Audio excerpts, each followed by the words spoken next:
Depuis 12 ans, avec des moyens restreints, mais votre soutien indéfectible, l'audience de TVL a littéralement explosé. Avec près d'1 million d'abonnés uniquement sur notre chaîne YouTube principale, notre force de frappe inquiète désormais le pouvoir. Nos analyses sans concession ni caricature dérangent. Lors de la crise sanitaire, nous n'avons eu de cesse de nous élever contre la coercition d'État. Depuis 2022, nous dénonçons cette escalade guerrière d'Emmanuel Macron et ses amis néocons sur le conflit en Ukraine qui pourrait nous conduire jusqu'à un affrontement direct avec la Russie.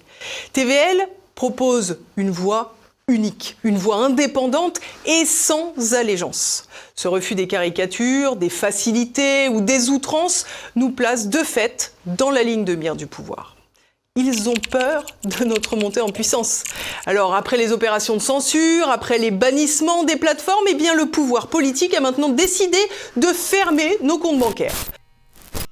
Mais alors, je peux vous le dire, cette nouvelle opération de déstabilisation politique n'aura pas plus de succès que les précédentes. À TVL, on a le cuir épais. On ne se laissera pas abattre. Nous avons déjà accompli les démarches nécessaires et trouvé une solution. Et dès à présent, vous pouvez refaire un don à TVL de façon sûre et sécurisée. Mais évidemment, ces nuisances ont un coût. Celui du temps qu'elles mobilisent, des efforts qu'elles concentrent, des attentions qu'elles redirigent. Et entre nous, je pense que c'est leur but. Ils veulent nous écarter de notre mission première, celle qui les effraie tant, vous informer librement. Alors, c'est à vous de continuer de soutenir TVL, votre média indépendant qui sait piquer au vif le pouvoir. Aidez-nous et donnez-nous les moyens de poursuivre l'aventure et l'accélérer. Je compte sur vous.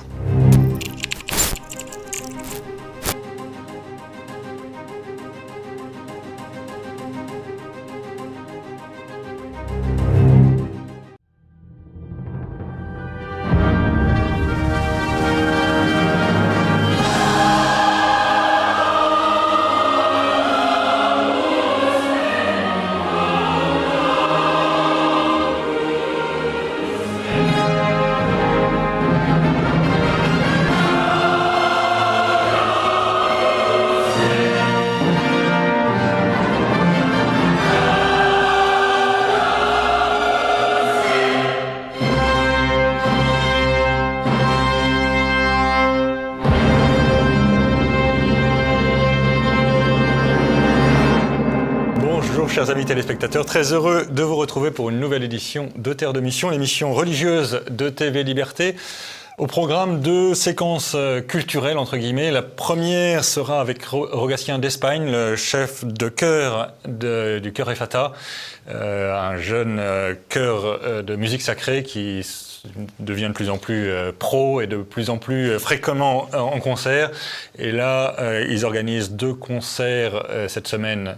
Le premier avait lieu hier, mais il reste deux cette semaine à Saint-Roch.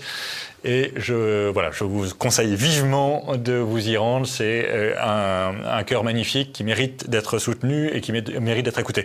Puis, je vous proposerai quelques pistes de lecture, notamment pour l'été qui s'approche. Quelques pistes de lecture, donc je vous ferai des recensions de livres.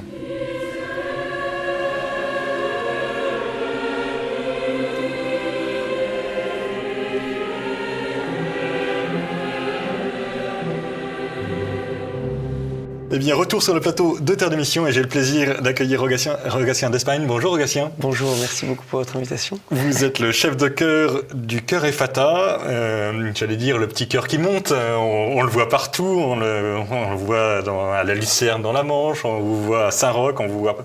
voilà, vous êtes littéralement partout. Et là, vous venez nous présenter une série de 3 concerts. Alors le premier était hier samedi 14, et il reste 2 concerts à Saint-Roch, le 18 et le 20 juin, à 20h30 chacun. Entrée libre, ça mérite d'être rappelé. Mais évidemment, vous êtes chaudement encouragé à laisser au cœur de quoi financer les opérations suivantes. Mais revenons au concert lui-même. Les concerts que vous organisez, c'est des concerts un peu, j'allais dire à thème, ou qui filent une...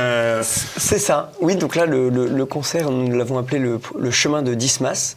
C'est un peu une sorte d'oratorio recomposé. Un oratorio, c'est, dans l'histoire de la musique, un oratorio, c'est une une œuvre sacrée, une sorte d'opéra sacré, donc sans mise en scène, mais qui raconte une histoire. J'étais venu l'an dernier pour présenter la Passion selon Saint Jean de Jean-Sébastien Bach. C'était un oratorio, donc là c'était l'histoire du Christ. Et donc notre chemin d'Isthmas, c'est un petit peu différent parce que c'est un oratorio, donc c'est une histoire, mais recomposée, c'est-à-dire qu'on est allé chercher des motets chez différents grands compositeurs. C'est plusieurs œuvres. Voilà, et pour en faire une histoire cohérente, on a, entre chaque chef-d'œuvre de ces compositeurs-là, on a fait un récit qui sera chanté, qui est chanté en français par un ténor et qui sur une musique composée pour l'occasion.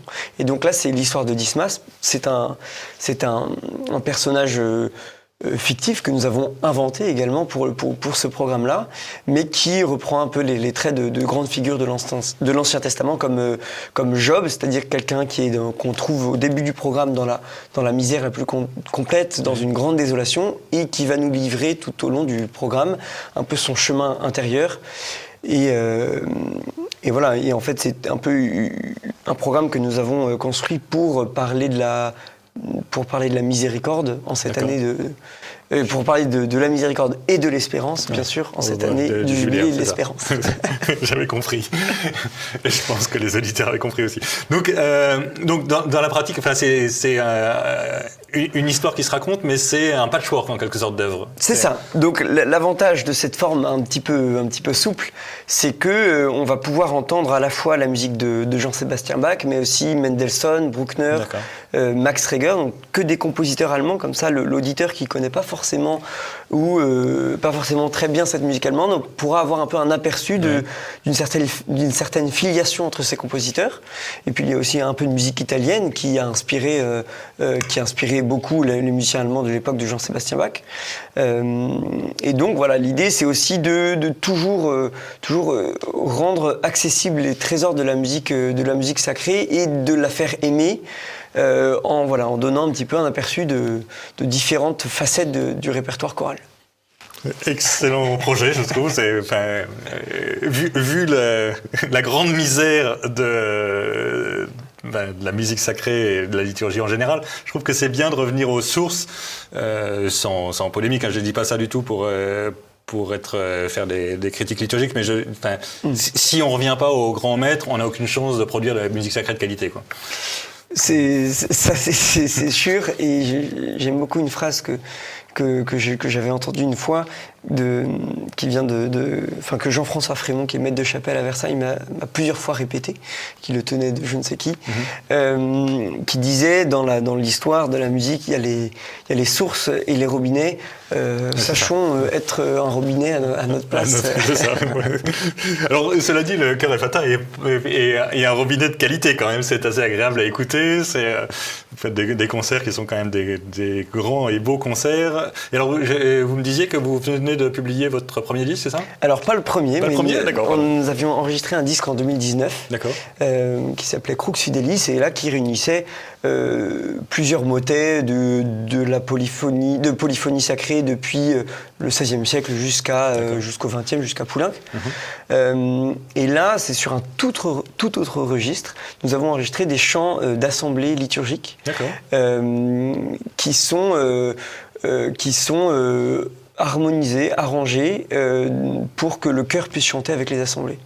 En fait, la réflexion qui a précédé à ce projet, c'est donc avec le Chœur Ephphatha, depuis notre création, on essaye donc de diffuser les richesses du répertoire polyphonique, du répertoire sacré en particulier, et par deux canaux principaux, donc le concert à entrée gratuite, à entrée libre, pour garantir un accès le plus large possible, et le chant de la liturgie, en essayant d'intégrer le plus possible les motets que nous travaillons, par exemple pour un programme, dans la liturgie, pour aussi non seulement participer à la beauté de la liturgie, et donc ça c'est sur le point de vue liturgiste, et d'un point de vue musical, de replacer tout un tas de motets dans leur cadre originel de création, ce qui nous permet en fait d'avoir un contact assez proche avec le compositeur, parce que tous les compositeurs qui ont écrit la musique sacrée y ont laissé quelque chose. Ils ont écrit sur ce texte-là parce que, soit il y avait une nécessité, mais aussi parce qu'ils étaient sensibles à cette partie de la liturgie. Exactement. Et donc, ils ont mis ces mots en musique. C'est pas, ils ont mis telle musique sur tel mot. C'est pas juste pour faire joli. Il y a quelque chose du compositeur à aller chercher là-dedans. Et donc, le fait de le pratiquer dans la liturgie permet aussi de se rapprocher du compositeur et de rentrer en quelque sorte un peu dans son intimité. Et donc, nous avons donc beaucoup insisté aussi pour chanter la liturgie. Et dans la liturgie, donc, nous avons beaucoup développé le chant polyphonique, évidemment le chant grégorien qui est à la source de tout le répertoire polyphonique de la musique occidentale. Un enrichissement immense pour tous les chanteurs qui le pratiquent et qui rejaillit sur toute la pratique autre. Et puis, il y a aussi la question du chant de l'Assemblée à laquelle nous sommes sensibles parce que nous chantons en chœur très régulièrement tous et nous sommes convaincus que la pratique musicale ensemble provoque quelque chose, des émotions qui sont en quelque sorte décuplées et par là des choses peuvent passer, des barrières peuvent passer. Et donc le chant de l'Assemblée, pour nous, le chœur aussi dans la liturgie devrait essayer d'accompagner, d'encourager le chant de l'Assemblée des chrétiens. Ce qui était d'ailleurs l'idée originelle de Vatican II, qui était un peu détournée depuis, mais qui était l'idée de la participation, c'est chacun à sa place, tient un rôle dans la liturgie, et donc évidemment le chœur tient un rôle spécifique, mais l'Assemblée doit accompagner le chœur. Exactement, et donc le fait de fournir un chant, de chanter avec l'Assemblée permet de les pousser à chanter, et en même temps le chœur, donc dans le disque que nous avons enregistré, nous avons proposé des harmonisations originales, inédites, mais qui permettent en fait aussi en quelque sorte au chœur de faire entendre un déploiement polyphonique assez riche, et du coup de faire entendre à l'Assemblée peut-être des harmonisations qui, au fur et à mesure, pourraient les introduire dans la polyphonie sacrée du répertoire du chœur. Voilà, pour habituer l'oreille du chrétien à entendre de la musique polyphonique et en fait, in fine, aussi avoir tout au long de la liturgie, de l'office, une musique, une cohérence dans la musique liturgique. Oui, bien sûr. Et dernière question peut-être, est-ce que vous avez des projets pour l'année prochaine ? Enfin, j'imagine que vous préparez déjà la suite. Alors, on a des projets pour l'année prochaine qui...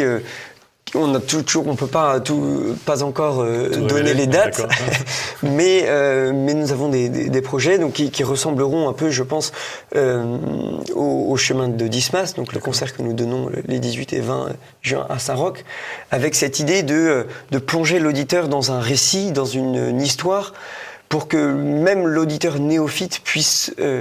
peut-être, sinon trouver un intérêt à aller à ce concert, ou en tout cas ouvrir un peu des portes pour l'auditeur qui ne connaît pas bien ce répertoire de musique, qui ne connaît pas bien le chant choral, et qu'il puisse goûter toute la richesse de la musique d'une part, et des textes qui sont mis en musique, et qui sont donc insérés dans le sein d'une histoire, et donc qui, par là, reçoivent un peu un éclairage nouveau. Quand on isole un psaume de Mendelssohn, ou qu'on en prend un extrait et qu'on le replace, comme c'est le cas dans le chemin de Dismas, qu'on le replace non pas dans la bouche du Christ, mais dans la bouche de notre Dismas, qui a vécu tout ce qu'il a vécu depuis le début du programme. Voilà, ça permet d'avoir un éclairage nouveau et d'une part, donc de mieux comprendre, en tout cas ce qu'on espère, la musique, et pour l'auditeur, d'essayer aussi d'aller au-delà de la musique et de lui proposer une réflexion sur un sujet en musique. Et donc là, l'accès à Dieu. Exactement. La musique, c'est aussi fait pour ça. Exactement, bien sûr, bien sûr. Eh bien, écoutez, je vous souhaite... en plus, vous serez à Saint-Roch, qui est quand même un cadre magnifique, qui est la paroisse des artistes, donc c'est l'endroit où jamais pour chanter. C'est une très belle église. Puis le fait de chanter dans des acoustiques d'église, c'est ça, exactement, c'est fait pour. C'est magnifique. Eh bien, en tout cas, nous vous souhaitons les plus beaux concerts possibles. Bravo, en tout cas, pour ce que vous faites. C'est précieux d'avoir des gens attachés à la liturgie, suffisamment attachés pour y consacrer du temps toutes les semaines et... merci beaucoup. Puis du coup, le disque, on a beaucoup parlé, mais je n'ai pas donné le titre. Oui, c'est ça, le titre. Notre disque s'appelle L'Offrande. Il est distribué par Bayard Musique. Il est disponible dès aujourd'hui en vente sur notre site internet ou sur le site de Bayard Musique. Et il sera disponible sur les plateformes d'écoute à partir du 2 juillet. Excellent. Voilà. Merci beaucoup, Rogatien. Et encore une fois, tous nos vœux vous accompagnent. Merci beaucoup.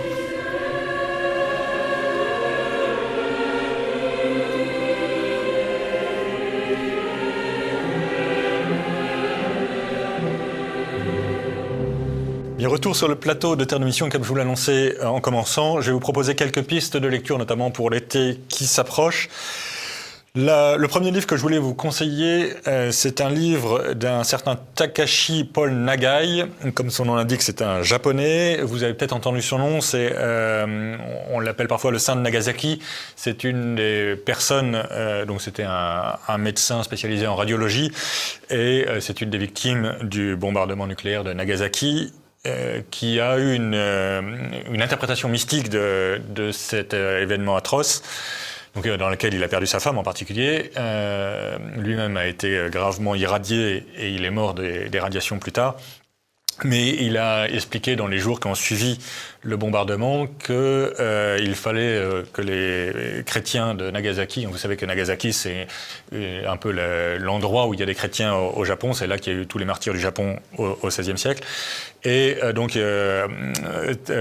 Takashi Paul Nagai disait les chrétiens de Nagasaki doivent se réjouir d'avoir été choisis comme l'Holocauste, le sacrifice pour la paix, puisque de fait, juste après Nagasaki, il y a eu la paix. Voilà, ça a été extrêmement choquant pour beaucoup de ses auditeurs, mais après ça, il a eu une longue réflexion sur la paix, sur le rôle des chrétiens dans une société païenne comme celle du Japon. Et le livre que je vous propose, donc, qui s'appelle « Ce qui ne peut mourir », c'est un récit qui... donc il fait semblant de raconter l'histoire de quelqu'un d'autre, mais c'est son histoire à lui, c'est un récit autobiographique qui a été très joliment traduit. Alors je ne peux pas vérifier la qualité de la traduction du point de vue de la langue, je ne connais pas le japonais, mais en revanche le texte est très beau et l'édition est très belle. Ça a été très bien édité par les éditions Kora, donc Takashi Paul Nagai, Ce qui ne peut mourir, aux éditions Kora. Deuxième livre que je voulais vous proposer, Rod Dreher, vous connaissez peut-être le pari bénédictin, l'idée qu'il faut que les chrétiens, pour résister à un monde ultra sécularisé et très anti-chrétien pour beaucoup de points de vue, il faut que les chrétiens construisent des petites communautés dans lesquelles ils peuvent d'abord vivre spirituellement, enseigner leurs enfants, etc. Et là, c'est un livre sur un sujet assez différent qui s'appelle « Comment retrouver le goût de Dieu dans un monde qui l'a chassé ». L'idée générale, c'est que nous avons perdu l'habitude de chercher le surnaturel dans notre vie naturelle, ce qui était très naturel, si je puis dire, pour nos prédécesseurs au Moyen-Âge. Tous nos aïeux vivaient à la fois dans le monde surnaturel et dans le monde naturel. Ils n'étaient pas du tout des rêveurs, mais Dieu s'invitait tous les jours à leur table. Et voilà, Rod Dreher nous invite à retrouver cette conjonction intime entre surnaturel et naturel, qui est, je pense qu'il a raison de ce point de vue-là, qui est une des conditions pour redécouvrir le christianisme authentique, hein, qui est pas une séparation entre l'âme et le corps, mais le fait que nous vivons déjà comme des sauvés. Rod Dreher, Comment retrouver le goût de Dieu dans un monde qui l'a chassé, c'est paru aux éditions Artege. Troisième ouvrage, Selma H. Donc je ne connais pas son nom de famille, mais donc c'est une convertie de l'islam au catholicisme qui s'intitule, donc c'est le récit de sa conversion évidemment, qui s'intitule « J'ai porté ma croix ». Donc, histoire d'une convertie de l'islam au catholicisme, c'est paru aux éditions Salvator. Moi, je parle assez souvent de ce genre de récit qui tous ont des points communs et tous sont différents. Et donc évidemment, c'est pas forcément celui-ci plutôt qu'un autre, mais je pense que c'est fondamental que nous, j'allais dire catholiques de souche, personne ne naît catholique de souche, mais enfin voilà, moi j'ai pas eu de démarche de conversion particulière à faire puisque j'ai été baptisé tout petit. Je pense que c'est bon que nous, qui sommes nés donc dans le monde catholique, nous accueillions les convertis et que nous comprenions à quel point ça a été parfois difficile pour eux. D'abord difficile pour eux avant de découvrir le Christ et parfois aussi une fois qu'ils l'ont découvert. Ils ont parfois dû rompre avec leur famille, ils ont parfois dû découvrir des modes de pensée qui sont très éloignés de ceux qu'ils avaient initialement. Voilà, donc je pense que c'est important aussi que nous prenions l'habitude de découvrir ces parcours et que nous puissions prier pour eux et les accueillir, parce que, encore une fois, il faut qu'ils soient bien accueillis quand ils arrivent dans l'église. Selma H, J'ai porté ma croix, c'est paru aux éditions Salvator. 4e ouvrage, Roberto de Mattei, Vatican II, l'histoire qu'il fallait écrire, c'est paru aux éditions Contretemps. Alors j'en parle d'autant plus volontiers que j'ai fait la première édition de cet ouvrage qui n'était pas sous-titré comme ça à l'époque, c'était Vatican II, histoire à écrire, je crois, ou l'histoire à écrire. Mais donc Roberto de Mattei est un historien italien, traditionnaliste, qui a proposé, je pense, l'une des meilleures histoires de Vatican II, donc une histoire d'historien, c'est un historien scientifique, hein, donc un enseignant à la faculté, mais donc évidemment connaissant bien l'histoire contemporaine et connaissant bien les sujets théologiques. Et cette histoire de Vatican II est donc un peu un contrepoint de ce qu'on appelle l'histoire de l'école de Bologne. Je ne sais pas si vous avez déjà entendu parler de ça, mais donc il y a une grande école d'histoire religieuse progressiste, entre guillemets, qui s'appelle l'école de Bologne, qui a fait cette monumentale histoire de Vatican II que vous avez peut-être déjà vue dans les bibliothèques ou dans les librairies. Et donc c'est un peu la réponse ou le contrepoint en expliquant aussi les soubassements théologiques et politiques par certains côtés, notamment de la pression allemande, française, dans toute la partie démocrate chrétienne de l'épiscopat français à cette époque-là, qui était très... donc ça fait écho aussi au Rhin se jette dans le Tibre, que vous avez peut-être déjà lu, chers amis téléspectateurs, qui est une histoire, là pour le coup, qui avait été écrite au jour le jour.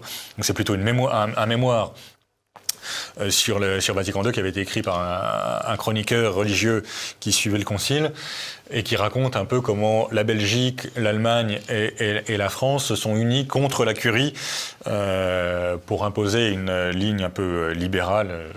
Pardon pour toutes ces qualifications politiques, mais évidemment ça dit quelque chose quand même de ce qui s'est passé à Vatican II.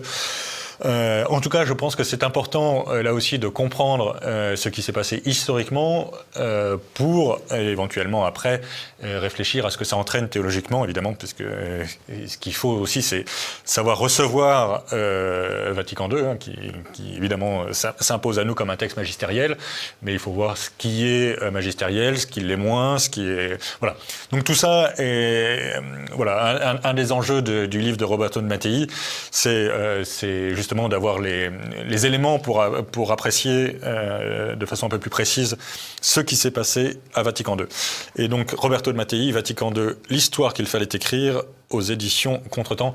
Juste pour ceux qui ne le sauraient pas, les éditions Contretemps, c'est aussi les éditions de Renaissance catholique, hein, qui est dirigée par notre ami Jean-Pierre Maugendre. Donc c'est un peu un clin d'œil à mon alter ego dans cette émission Terre de Mission. Ils font un travail d'édition absolument remarquable et ça, en particulier, c'est une très belle réussite.